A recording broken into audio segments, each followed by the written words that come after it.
Propaganda, a force that has shaped the course of history.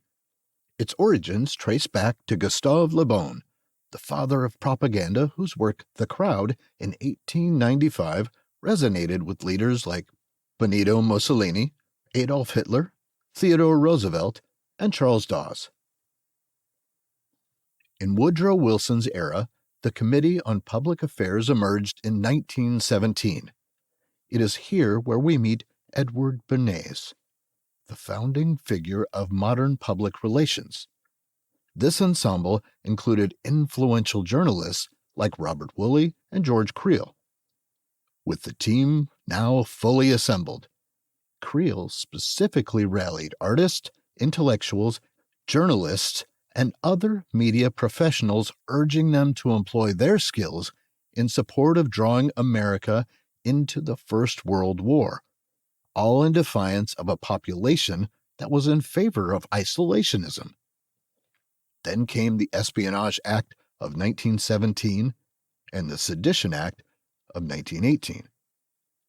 Whoever did not go along with the prescribed script of war over isolationism could and would end up on the blacklist of the Department of Justice.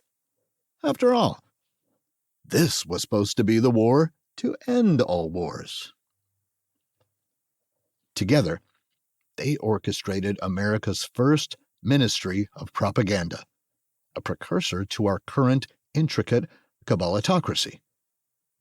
Does this sound familiar today?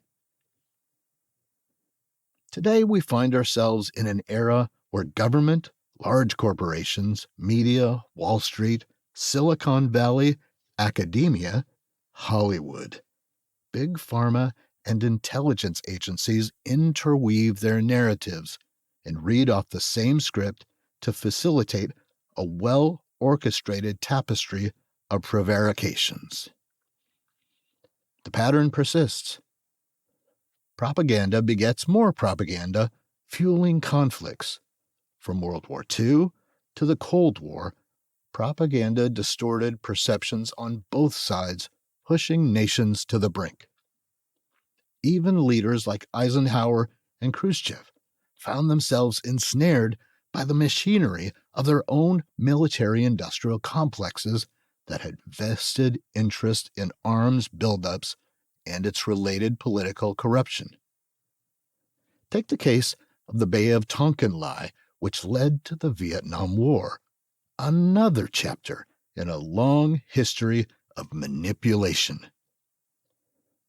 The Gulf Wars saw fabricated narratives, from Kuwaiti babies snatched from incubators, which was hatched by a PR agency.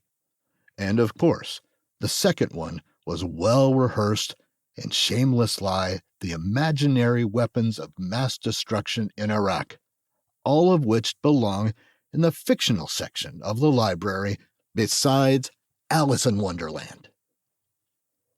Today, propaganda fuels the NATO-Russia proxy war in Ukraine, with claims of an unprovoked conflict as media echo chambers amplify the narrative as it becomes self-evident they take their marching orders from dark forces.